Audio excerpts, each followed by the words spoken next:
Селям алейкум, хайрлах шамлар сайгыла АТР телеканалының телесерджилері бүгін информацион программасына серетесін. Сізлер үшін мен Гүлсім Халилова чалшамбе бүгін яйынымызға бағланған мұсафирымызны тақдим етмеге ғайет мемнунмыз ве айрыжа бүгін біз эсасен ишғал етілген Қырым ве ишғал етілген Қырымда юзберген сонки адиселер ве ишғалден құртарылып yollarını музакире етечекміз. Витаю в эфире телеканала АТР. Вы смотрите информационно-аналитическую программу «Бугунь». Для вас работаю я, Гульсум Халилова, и я рада представить гостя, которая присоединилась к нашему эфиру. Це постійна представниця президента України в Автономной Республике Крым, пані Тамила Ташева. Тамила Ханум, селям алейкум, хайрлах шамлар. Алейкум селям, доброго здоровья. Тамила Ханум, конечно же, наш эфир мы сегодня посвятим Крыму, посвятим деоккупации и реинтеграции оккупированного полуострова. И хотелось бы начать с последних новостей относительно того, что на территории полуострова мы видим, как российские оккупационные войска продолжают оборудовать фортификационные сооружения. И более того, они с территории России привозят в Крым там инженерные подразделения, которые строят эти сооружения, которые там роют окопы, и даже оккупанты там стараются привлекать местных жителей к этому и платят им какие-то, даже предлагают какие-то деньги, чтобы те приходили рыть окопы. Правильно ли мы понимаем, что сегодня уже оккупанты понимают, что Крым будет деоккупирован, и они готовятся его защищать, обороняться? Насправді так, те, що ми бачимо останні півроку, да власне рік з початку повномасштабного вторгнення, Російська Федерація, окупаційні адміністрації самі почали сумніватися, що, я цитую, «Крим з Росії навсігда», і зараз вони вже фактично готуються для оборони, готуються для захисту Криму, і, власне, оцей наратив, що Крим буде завжди з Росії, він перетворився на те, що ми будемо Крим захищати. І з цим пов'язані, відповідно, реакція з боку окупаційних адміністрацій або російської влади. Вони дійсно будують фортифікаційні споруди, вони вже почали евакуйовувати родини правоохоронних так званих органів, суддів, прокурорів або так званого топ-керівництва Російської Федерації на території півострову, зокрема там родину Аксьонова, Константінова і так далі. Тому вони дійсно готуються до цього, вони розуміють, що плани української держави щодо звільнення території, вони є серйозними, що ми всіма можливими способами будемо звільняти територію Кримського півострову, і тому і населення, власне, це відчуває і готується певною мірою, і місцеві окупаційні адміністрації до цього готуються, і дійсно ми теж спостерігаємо і за пошуком робочої сили на території півострова, які риють ці траншеї, і взагалі це абсолютно абсурдно виглядає, що вони риють траншеї фактично вздовж узбережжя Чорного моря, навіть на півдні, на південній частині узбережжя теж фортифікаційні споруди будують. Я так розумію, що вони готуються до такого масованого українського десанту, що нас не може не радувати, їх такий настрій чемоданний щодо знаходження їх на території Криму.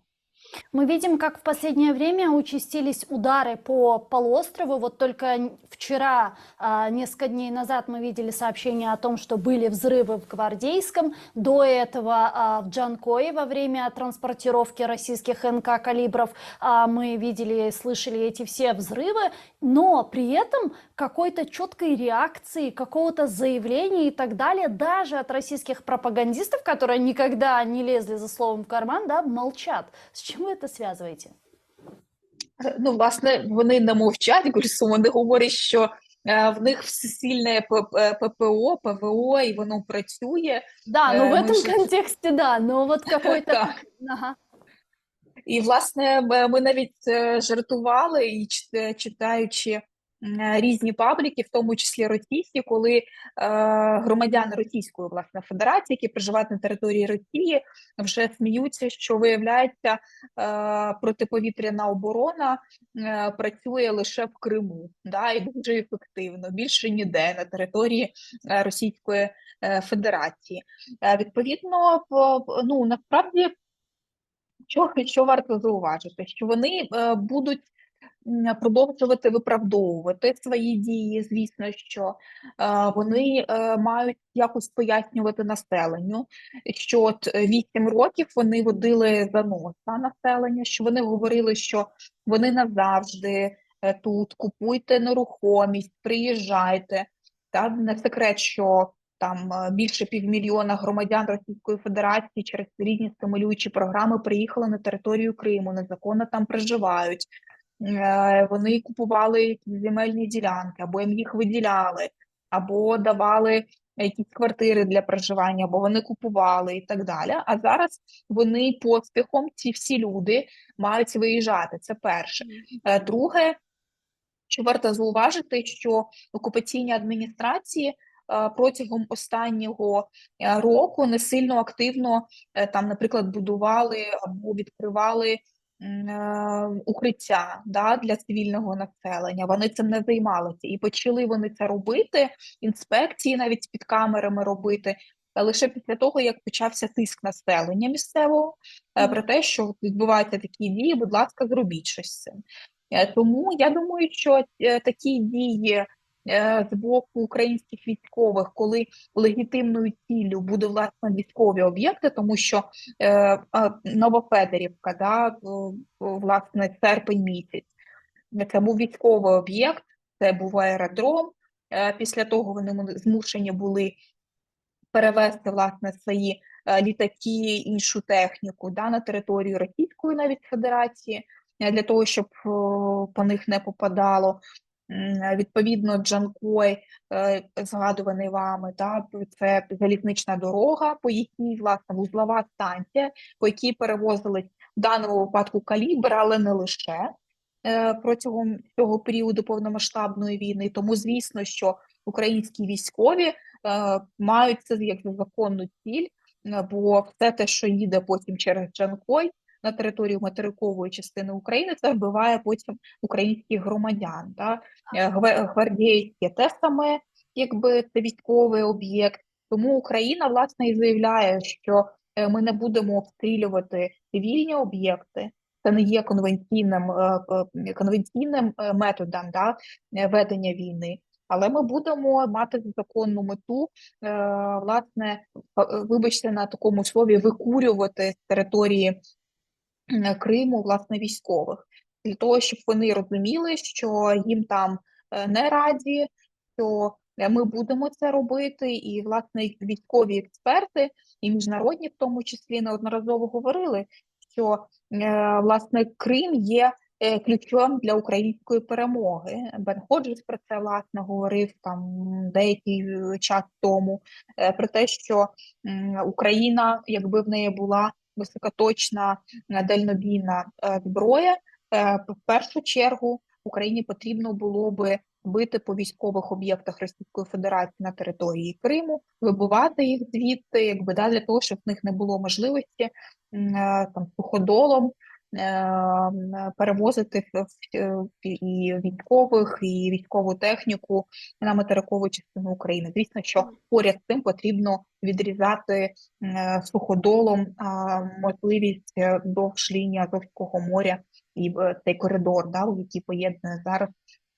Крим і материкову частину України, зокрема Східній області. Тому так, ми абсолютно підтримуємо, і звісно, що наші громадяни мають готуватися до того і розуміти, і задавати питання окупаційним адміністраціям, де бомбосховища, самим облаштовувати за потреби бомбосховища, і, звісно, не ходити біля військових об'єктів. Якщо ви живете біля військового об'єкту, а не секрет, що російські окупаційні адміністрації, власне, в скупчення міське таке свої бази, в тому числі ставлять, або якісь інші військові об'єкти. Тому, да, краще переїхати на якийсь час подалі від військового об'єкту. Мгм. А фиксируете ли вы сегодня те факты, когда вот те колонизаторы, которые заехали на территорию полуострова после оккупации, стали уже его покидать? Как много тех колонизаторов, которые уже сегодня оставляют Крым? Я не скажу, що це сотні тисяч, як би нам хотілося, звичайно, так. Але вони виїжджають, особливо, як пам'ятаєте, ці смішні всі ролики про «не хочу отсюда Уезжать из уїжджати так Крыма душевно», залученные. да, так душевно в Криму. Власне, це ж було після перших прильотів по аеродрому Сакському, і, власне, вони почали виїжджати через Керченський міст.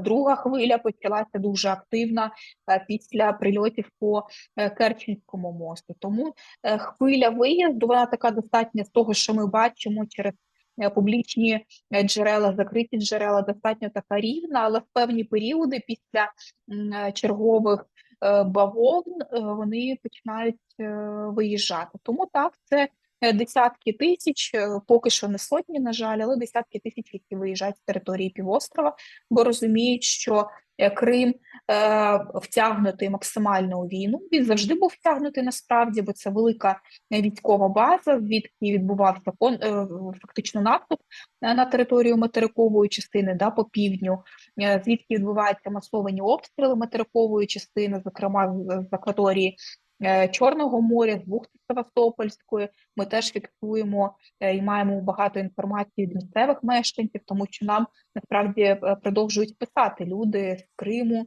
і про пересування техніки, і про різного роду акції, про те, де знаходяться військові і так далі, такі небайдужі наші громадяни.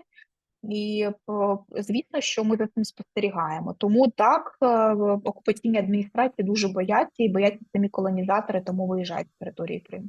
Мгм. Вместе с этим, в последнее время мы очень много слышим сообщений относительно того, что у российских оккупантов реально огромное количество потерь и огромное количество трехсотых, которых они перевозят в госпитали и больницы как на территории Запорожской области, так и на территории полуострова. По вашим данным, так ли это? Действительно ли именно на территорию полуострова свозят трехсотых раненых, там ампутируют ноги, руки, дальше отправляют, правда, непонятно в какое направление, как говорят многие врачи, которые проживают на полуострове. И более того, говорят, что на северной части полуострова даже оборудовали передвижные крематории.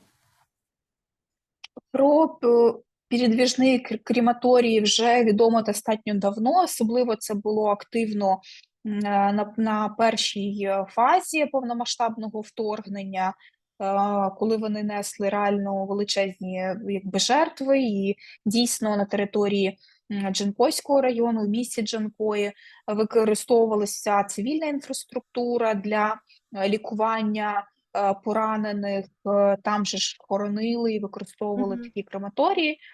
Зараз, якщо чесно, не можу сказати, чи там є пересувні крематорії, але, якщо чесно, не здивуюся цьому. Окрім того, ще раз зауважу, що дійсно Крим є військовою базою і, власне, територією такою, де вони можуть привозити своїх поранених, мобілізовувати людей, відправляти на війну, да? Як така, в тому числі, як така ресурсна база для ведення цієї повномасштабної війни. І саме тому нам потрібно окупантів викинути з території Криму. Так, це дуже складно, але це дуже сильно буде впливати на підсумок цієї великої війни, української перемоги. Саме тому нам потрібна, повторюся, зброя далекобійна, продовження підтримки з боку міжнародних партнерів. Звісно, що це з людським потенціалом, бо пов'язане, щоб нас більше було військових, які були б готові воювати і йти на фронт. Да? Українських військових, звісно, я маю на увазі. Вместе с этим ведь мы видим и, в принципе, как были оккупированы Херсонская и Запорожская области российскими оккупантами, стали учащаться факты, которые озвучивают огромное количество правозащитников и правозащитных организаций, что оккупанты на территорию Крыма перевозят тех людей, которых они еще задержали в Херсонской, Запорожской областях. Там их судят, там им выносят приговоры. Вот на днях должны вынести приговор Апазу, крымскому татарину, которому 20 лет. Его задержали на КПВ Чангар и поместили в Симферопольское СИЗО. Есть ли сегодня понимание и, возможно, какая-то статистика, сколько оккупанты, граждан Украины из новооккупированных территорий привезли в Крим? И почему именно в Крим? Тому що Крим – це зона безправ'я, це територія, де вони можуть що завгодно робити, де створена фактично інфраструктура для переслідування. Там ми деякий час тому з вами говорили про те, що там же ж було побудоване нове СІЗО, і, власне, це нове СІЗО в тому числі активно використовується для того, щоб те населення Херсонської, Запорізької областей, зокрема, яке переслідували, потім незаконно транспортували на територію Криму, власне, знаходяться в СІЗО номер 1 і СІЗО номер 2. І ми мали багато свідчень, в тому числі, що в СІЗО номер 1 у жіночому її крилі дуже багато знаходиться цивільних заручників з південних областей України і навіть військовополонених. Тому в них там створена абсолютно вся інфраструктура, ФСБ, ЦП і так далі, які працюють, слідчі, прокурори і так далі. Тому так вони незаконно викрадають людей, вони катують їх на території Херсонської, Запорізької областей, потім перевозять на територію Криму. А там вже влаштовують ті суди, як ми бачимо за Пазом Куртамєтовим, Угу. і з рядом інших осіб. Або, як це було з Денисом Мироновим, це ще достатньо відомий випадок, коли на початку повномасштабного вторгнення він, як херсонський тероборонець і волонтер, був викрадений спочатку в Херсоні, був там, його катували, потім перевезли для надання допомоги, бо на допомогу вони не змогли надати в підвалі в Херсонській області, але він зрештою загинув у місті Севастополі. Тому цифр точних я не можу сказати, але, на жаль, це сотні, а то і тисячі людей, які незаконно були перевезені і потім знаходяться в місцях позбавлення свободи на території Криму. Совсем недавно секретарь Рады национальной безопасности и обороны Украины Алексей Данилов сообщил о том, что стратегия деоккупации Крыма, которая была принята в 2021 году, уже не совсем актуальна, и в принципе нужно рассмотреть приоритеты деоккупации полуострова. Как вы понимаете, я думаю, что вы знаете, что означает это заявление. Можете ли вы нам его раскрыть? И можем ли мы, уточняющий вопрос, сделать такой вывод из этого заявления, что, в принципе, Украина уже определилась с военным возвращением полуострова? Власне, дійсно, після 2022 року, початку повномасштабки, багато що змінилося, і в першу чергу розуміння, що жодним політико-дипломатичним вирішенням Криму ми не зможемо територію Криму повернути під наш контроль. Звісно, що нам би дуже хотілося, і президент неодноразово про це заявляв, щоб ми використовували лише політико-дипломатичний шлях. Для цього створювалась колись Кримська платформа за ініціативою президента Володимира Зеленського. Цей пріоритетний напрямок був визначений в стратегії 2021 році, але почалося повномасштабне вторгнення. Росія закрила абсолютно всі шляхи для будь-яких перемовин після повномасштабки початку, особливо після тих звірств, які ми побачили тоді на Київщині, або те, що ми бачимо в Маріуполі і по всій решті території. І, власне, Російська Федерація не хоче комунікувати щодо політико-дипломатичного врегулювання питання Криму. Вони говорять, що якщо Україна буде повертати територію Криму, це означає зазіхання на територіальну цілісність РФ, якщо вони будуть застосовувати ядерну доктрину щодо цієї території, і так далі, і так далі.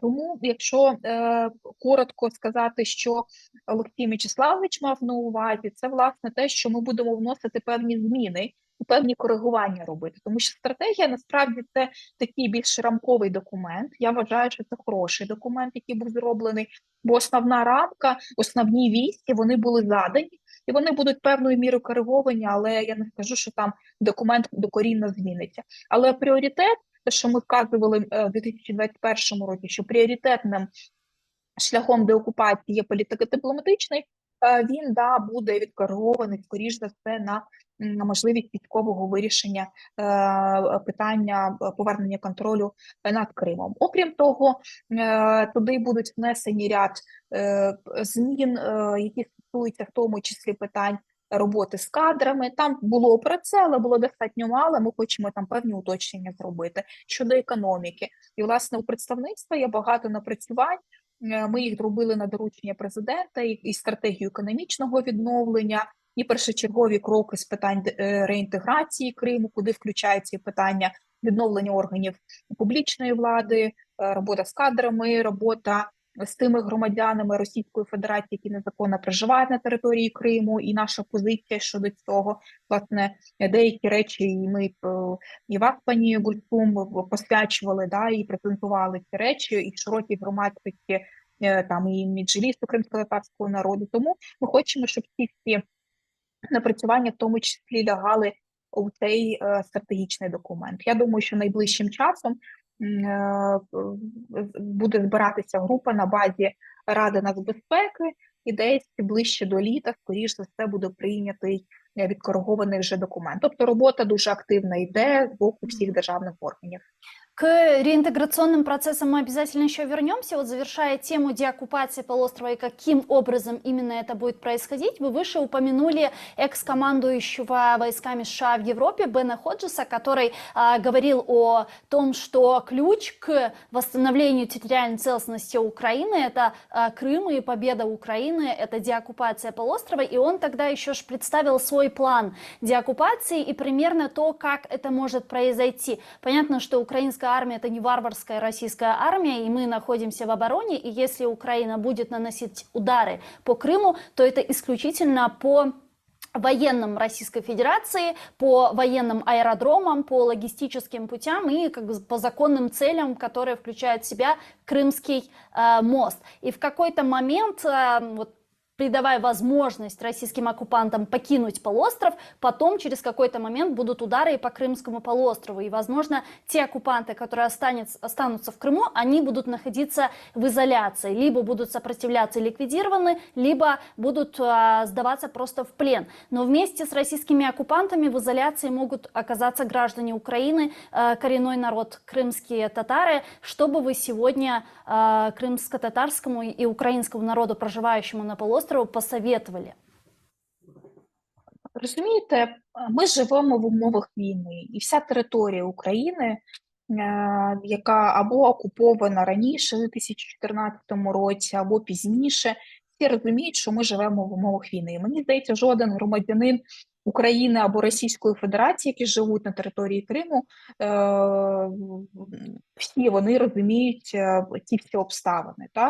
Відповідно, мені здається, і особливо кримські татари це добре розуміють, що потрібно готуватися до будь-яких обставин, в яких Крим може перебувати. І це не означає, що ми про наших громадян не піклуємось. Ми, власне, попереджаємо про те, що якщо живете біля військових об'єктів, будь ласка, відсуньтеся, переїдьте за можливості до родичів і так далі. Готуйте там заздалегідь якісь продукти харчування і так далі. Тому що так, нам потрібно, щоб російські окупаційні війська пішли з території суверенної української території, з території Кримського півострова.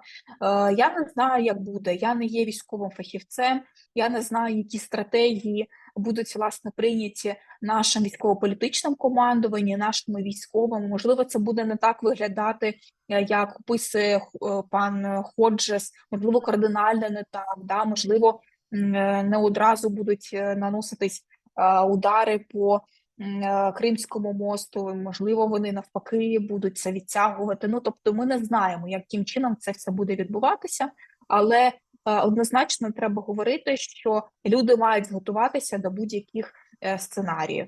І мені здається, мати таку інфантильну позицію, вибачте на слові, і очікувати, що все воно якось вирішиться, і воно нас не буде стосуватися, це дуже така дивна позиція. І неважливо, чи ви активно підтримуєте Україну і українські збройні сили, чи ви є нейтральною якоїсь позиції, просто живете на тій території без будь-якої позиції проукраїнської, проросійської, неважливо. Ви маєте розуміти, що в Україні війна, в регіоні, якщо хочете, війна. І треба розуміти і піклуватися про себе в тому числі.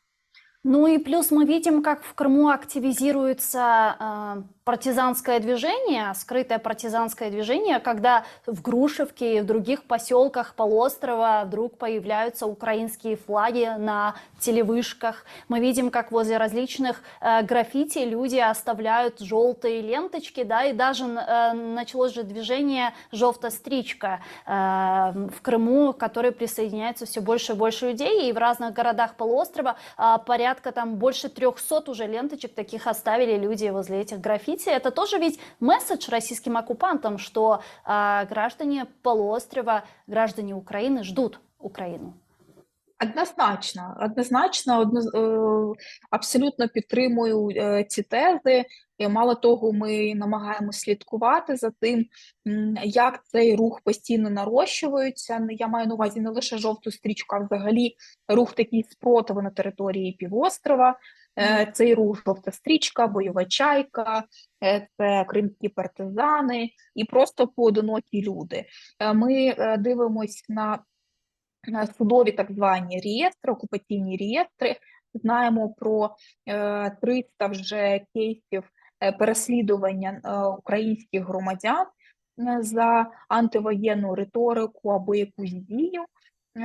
Це стаття або адміністративна, або кримінальна про дискредитацію Збройних сил РФ, або дії, направлені на дискредитацію. І це дійсно сотні людей, те, що ми побачили в судових реєстрах. Я думаю, таких людей є набагато більше. І за що людей дійсно судять або саджають у тюрми, або штрафи великі виписують. Це пісні українські на весіллях в аудиторіях, як це з паном Білозеровим було. Це українські прапори, які вивішуються.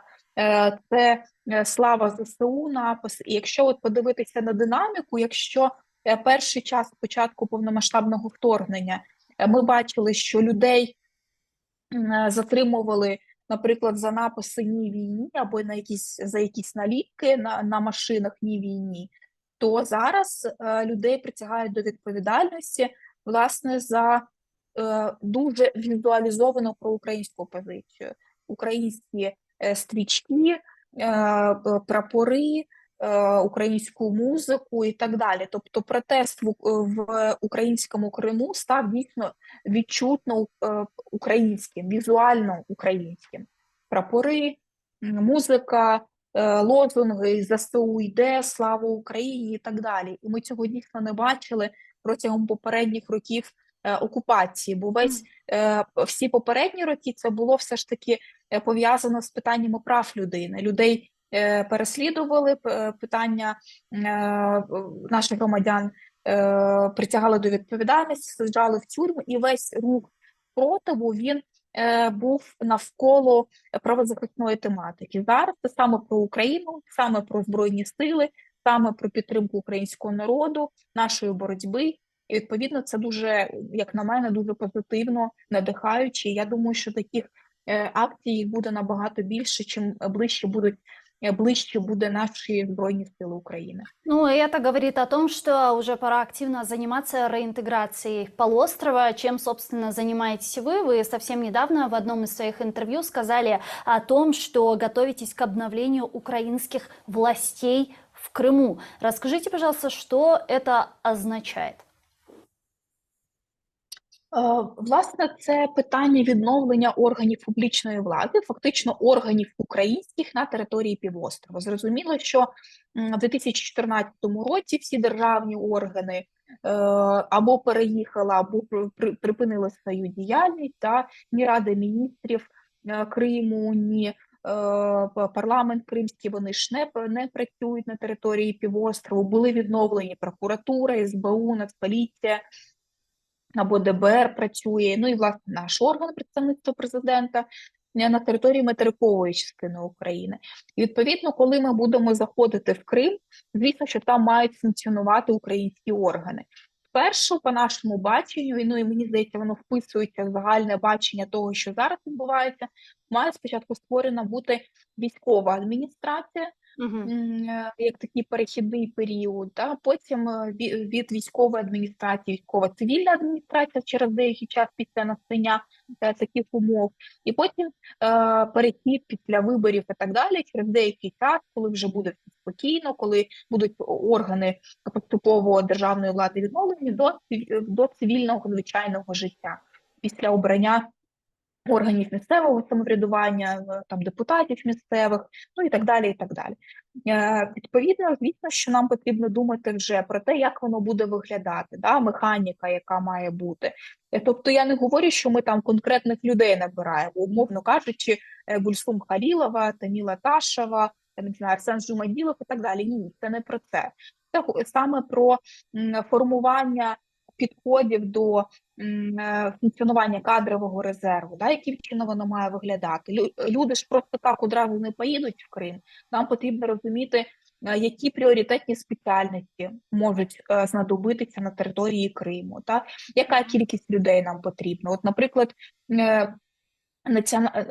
ми рахували, що це приблизно така потреба в 50 тисячах фахівцях, тому що ми проаналізували, що було до 2014 року, зробили запити до державних органів різних і до структури Міністерства внутрішніх справ, які заявили про біля 13 тисяч осіб, які їм потрібні для роботи. Ми звернулися до судової адміністрації, тобто яка кількість суддів потрібна, звернулися до Державної прикордонної служби і зрозуміли, що після повернення контролю над Кримом фахівців нам треба буде ще більше навіть, аніж було. Тому що треба буде забезпечити безпеку, таких же викликів в 14-му до 14-го не було, відповідно нам потрібно забезпечити безпеку на цій території. Значить, фахівців правоохоронних треба буде на деякий час, принаймні більше, ніж було до того. Тому ці всі питання відновлення, власне, української влади, легітимної української влади на території, вони зараз розглядаються. Звісно, що ми і думаємо про ряд інших питань, це питання нерухомості, власне, майна українських громадян.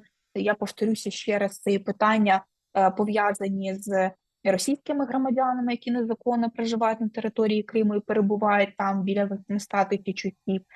Це і верифікація документів. От там же ж виносились якісь рішення на території Криму. Біля 1 мільйона 200 тисяч рішень судових було або по кримінальному законодавству Російської Федерації, або адміністративному.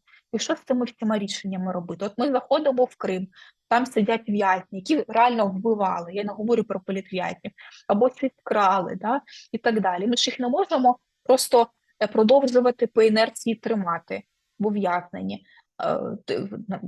або прийняти ці рішення автоматично, які приймалися російською окупаційною адміністрацією. Нам потрібно продивитися, які рішення ми маємо верифікувати, які рішення в першу чергу маємо верифікувати. Тобто викликів є дійсно дуже багато, і от, власне, зараз ми хочемо ці всі питання проговорювати з українською владою, з центральними органами влади, з народними депутатами, з різними експертами.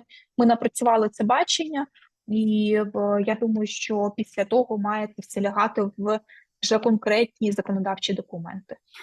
Относительно кадрового резерва, помимо представителей правоохранительных структур, которые будут крайне необходимы в первые месяца, возможно, года деоккупации полуострова, кто еще, в каких еще специалистах будет крайняя необходимость? Юристы, кто еще? Насправді це всі органи, і фахівці.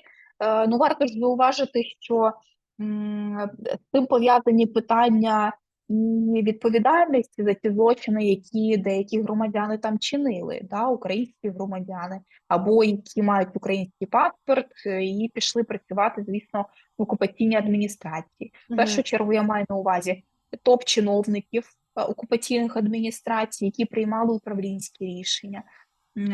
це ті, хто порушували права людини, воєнні злочини здійснювали, хто природні надбання, там багатства, які там обкрадали і так далі. І, власне, з цим пов'язані питання відповідальності. І в нас вже законодавча рамка, в принципі, є, що до таких осіб вони не будуть підпадати під амністію, і вони будуть кримінально переслідувати. Решта наших українських громадян, які не здійснювали, ну, не працювали в окупаційних адміністраціях, то, звісно, їм нема чого боятися. Але є когорта, ціла низка громадян, які не приймали управлінських рішень, але працювали в окупаційних адміністраціях, наприклад, на низових ланках зовсім. Так? Відповідно, що з ними робити? Кримінально переслідувати ми їх не хочемо, бо немає на це ресурсу притягати всіх до відповідальності. У нас просто система ляже в тисячі людей. І немає сенсу в цьому. Так? Відповідно, вони можуть підпасти під люстрацію на деякий час, з неможливістю обіймати посади свої. Там не знаю наскільки часу, 3-5 років. Ну, законодавець, український парламентар вже буде визначати цей строк. Відповідно, це означає, що низові ланки нас можуть просісти. Відповідно, нам потрібні будуть і економісти, і юристи, і вчителі в тому числі. Тому що якщо вчителі, можливо, навіть не приймаючи управлінських рішень, але здійснювали пропаганду, хоч і несвідомо, можливо, а просто зачитували щось з листа в кримських школах, звісно, що вони на деякий час, поки з ними не буде проведена якась робота, пов'язана з демілітаризацією цього освітнього процесу, на якийсь час вони все одно випадуть. Я не знаю, на який період, чи це буде рік, щоб вони навчились української мови, щоб вони включилися в український освітній простір, якого не було на території Криму, і вони цього не вивчали. Що робити? Значить, нам потрібні будуть вчителі на території Криму. Тобто це дуже різні люди. І саме тому ми говоримо, що нам потрібно визначити категорії пріоритетних спеціальностей. Над цим ми ще працюємо, і не можу сказати точні категорії, і ми будемо, власне, про це потім оголошувати, про те, що от є такі спеціальності, якщо ви хочете, зголошуйтесь, буде створений ресурс, де можна буде подавати таку інформацію щодо себе, для того, щоб після деокупації ми розуміли, хто піде з нами. Звісно, що це питання того, щоб не по переведенню, да, але хтось з іншої області міг поїхати на територію Криму, відрядженими Обеспечение такими его там бути. жизнедеятельности тоже. Так, абсолютно. Це теж, Первый пласт и первый набор специалистов, которые поедут на полуостров после его деоккупации, для реинтеграции будут осуществляться здесь, на материковой части Украины. Це будуть ці фахівці по переведенню з інших областей, з інших відомств. Звісно, хто не був присякнутий пропагандою, хто знає українське законодавство і так далі.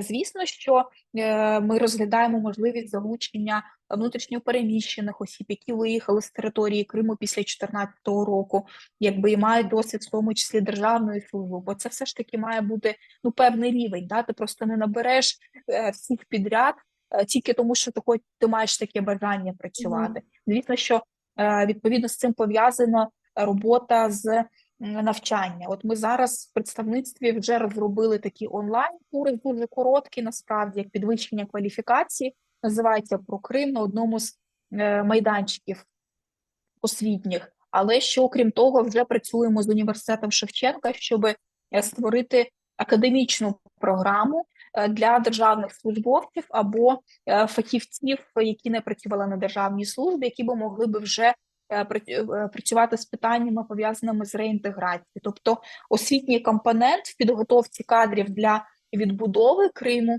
– це теж дуже важливо. Мало просто оголосити про перелік пріоритетних спеціальностей. Тобто це дуже така кропітка, складна робота, і вона не робиться одномоментно. Це треба розуміти. І будь-які заяви, коли я інколи бачу в публічній площині, мені дуже хочеться, щоб за ними стояла ще й така ґрунтовна робота, експертна робота. Не завжди це, на жаль, є, але ми Мгм. намагаємось по певних стандартах все ж таки це напрацьовувати.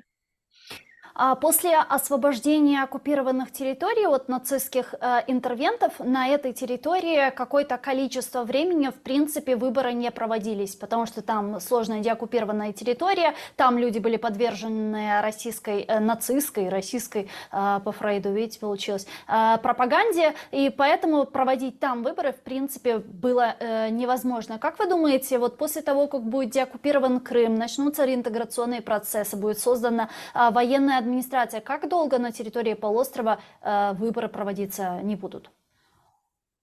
Гульсун, це те питання, яке ми дискутуємо і достатньо активно, Мгм. навіть на базі Центральної виборчої комісії вже створюється робоча група для того, щоб визначити певні критерії, після яких після настання яких можна буде проводити вибори. І ми вирішили йти через такою позицією, що ми не хочемо визначати конкретний строк.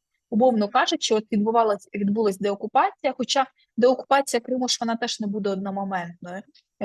Багато фахівців говорять про те, що це може бути поетапно. Да? Спочатку захід в Джанкой, Красноперекопськ, і далі поступово просування українських збройних сил. Ну, тобто, я не знаю, я знову ж таки я не є фахівцем, але скоріш за все це буде таким чином. Відповідно, сказати, через який час точно ми зможемо провести вибори, не знаємо, тому що вибори – це ж незалежні медіа функціонування, Мгм. важливість того, щоб це була територія, де не буде населення просякнута пропагандою, пропагандистськими наративами. Да? Тобто якийсь час має пройти, щоб люди були зовсім в іншому гуманітарному інформаційному просторі. Це питання безпеки, проведення виборів і ряд інших факторів. Да? Відповідно, ми вирішили не говорити про 2, 3, 5 років, а говорити про те, які критерії мають бути, щоб ми могли провести ці вибори. От зараз над виробленням цих критерій ми працюємо із народними депутатами, працюємо з Центральною виборчою комісією, з експертами, щоб сказати, що от ми дивимося, наприклад, через рік. От по цьому критерію є незалежні медіа, да, почали працювати. Але Мгм. там по якихось, я не знаю, замірах ми бачимо, що місцеве населення ще досі живе там в російських пропагандистських наративах. Там ми не змогли забезпечити повністю безпеку на території всього Криму і так далі. От, значить, окей, ми відкладаємо ще на рік, через рік ми можемо проводити вибори. Насправді цю позицію не завжди поділяють наші міжнародні партнери, і це теж комунікація з ними буде, тому що вони хочуть, щоб після повернення контролю над територією окупованою через достатньо такий швидкий період можна було проводити вибори. Ми розуміємо, що з огляду на обставини, з огляду на триваючу окупацію, все ж таки це 9 років окупації або 10 років, ми не знаємо, да, коли Крим буде повністю звільнений, ми не можемо забезпечити ряд факторів, да, за яких можна проводити вибори. Тому це складне питання, яке дискутують, але ми над ним працюємо. Но при этом при правительстве Украины уже создана рабочая группа по анализу тех проблем, с которыми мы можем столкнуться после деоккупации полуострова. Что в числе первых? Я, власне, про це вже говорила. Це і питання відновлення органів публічної влади, це і питання пов'язані з майном, це питання верифікації документів, це питання російських громадян, які незаконно там проживають, це інформаційний гуманітарний простір на території Криму, це відновлення суддівської всієї влади і вертикалі. Тобто це всі питання, які ми там, власне, проговорили. Звісно, що можна порушувати інші питання, але ключовими ми визначили саме ті. Ну, например, статус Крыма. Вот я подводила именно к этому вопросу, потому что действительно нас, как крымских татар, как коренной народ Крыма, также очень беспокоит то, в каком формате будет дальше существовать Крым и в каком виде Крым видят, в принципе, в офисе президента, в каком статусе его видят. Вот сейчас есть ли дискуссии на эту тему? Звісно, і дискусії, і розмова є щодо статусу Криму. Власне, що варто зауважити, що зараз ми знаходимося в умовах воєнного стану. Відповідно, будь-яких змін до Конституції ми не можемо вносити. Да. І цей період буде продовжуватися після ще 3 місяці після завершення воєнного стану. Коли він завершиться, ми не знаємо. Да? Відповідно, зараз будь-які зміни вони не є можливими. Саме тому ми пішли через іншим шляхом. У 2021-му був прийнятий закон про корінні народи. В 2022 році, і ще зараз ми працюємо над прийняттям закону про статус кримськотатарського народу. На базі представництва працювала робоча група за участі Меджлісу кримськотатарського народу, профільних експертів з питань етнополітики, корінних народів і народні депутати. Текст напрацьований, ми його вже передали на експертизу в ряд міжнародних інституцій, і в тому числі в Раду Європи, тому чекаємо такого фідбеку. В ньому дуже багато буде питань, які були дуже важливими і є важливими для кримських татар. Це питання статусу представницьких органів, це питання участі в місцевому самоврядуванні або на рівні прийняття рішень, тобто політичні права, які мають бути закріплені в цьому законі або ще поки що в законопроекті. Це питання культурних мовних особливостей кримських татар, фінансування представницьких теж органів і так далі.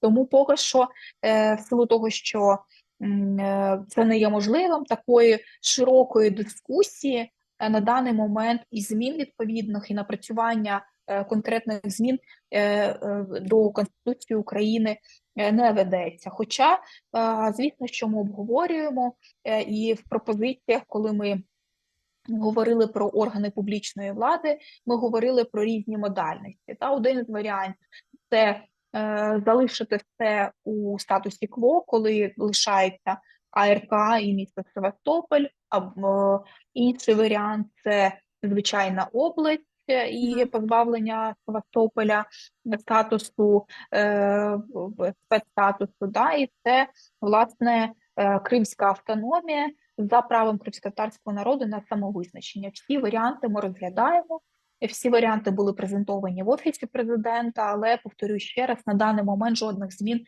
фактично ми не можемо вносити.